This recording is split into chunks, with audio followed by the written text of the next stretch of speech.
Have you ever faced trouble just for doing what's right? Have you ever faced a moment where doing the right thing felt dangerous? Imagine Babylon, a city of power and splendor.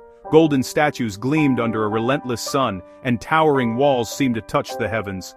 This was Babylon, ruled by the mighty King Darius. In this dazzling kingdom, the king's word was law, his decree, a command etched in stone. He relied on wise, skilled administrators, and among them stood Daniel, exceptional.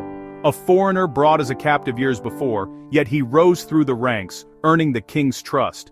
Daniel was known for wisdom and unwavering honesty. His work was flawless, his counsel sound. Darius planned to set him over the entire kingdom. Not ambition, but deep faith in God guided Daniel's life. His faith shaped his integrity, a light all could see. In the palace, power was the currency. High officials and satraps murmured with envy. The king's favor burned them like a spotlight. How could a foreigner be placed above them? A seed of jealousy sprouted into conspiracy. They investigated his life, public and private, hunting for corruption, negligence, deceit. They found no flaw in his work or judgments. Like wolves, they sought a single weakness: nothing. Daniel's record was impeccable, utterly incorruptible. His integrity was a fortress. If not his work, then his faith. Daniel prayed 3 times a day without fail. This, they schemed, was his only vulnerability. We will find no charges unless it concerns the law of his God. Their plot now had direction, cruel and cunning. They came as loyal servants, dripping with flattery, a decree to unify the empire. They said, for 30 days, no one may pray to any god nor any man except King Darius, break the law, be cast into a den of hungry lions. Unaware of malice, the king signed.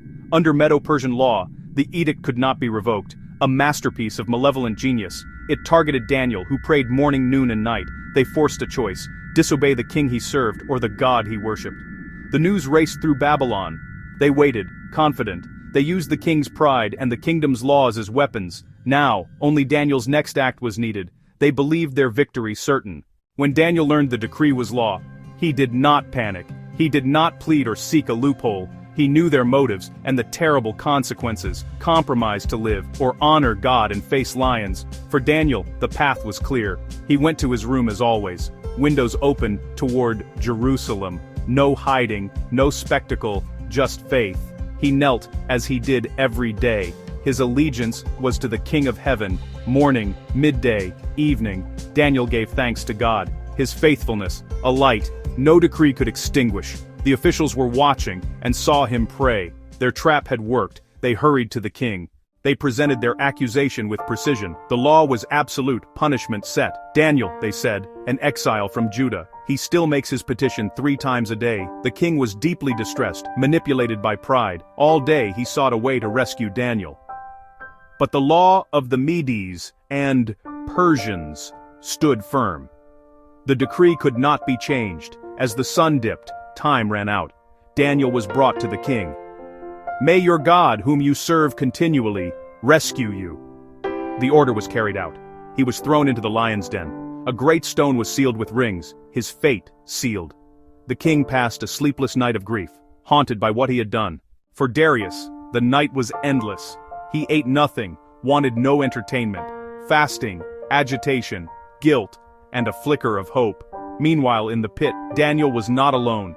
In nature, he'd be torn apart in moments, but this night, the natural order was suspended. Jaws shut, claws retracted. Holy stillness filled the den. At first light, the king ran to the den. He did not know what he'd find. Daniel, servant of the living God, has your God rescued you? From the depths, a calm voice answered. It was Daniel. My God sent his angel, and he shut the lions' mouths. They have not hurt me, for I was found innocent in his sight. Daniel 6:22, a testimony in the darkness. The king was overcome with joy. Daniel was lifted up into the morning light. Not a scratch, not a bite, not a wound. His trust in God had been his shield. Joy turned to righteous anger. The accusers were thrown into the den they intended for Daniel. Justice was swift. Their wickedness revealed.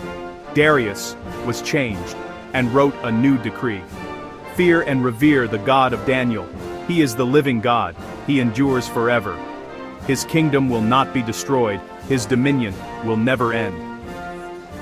The story teaches the power of integrity, courage, and unwavering faith. Daniel stood firm, honoring God at great risk. He did not bow to fear, nor to an unjust law. In return, God did not abandon him. Live with integrity, stand for what is right. Trust, you are not alone.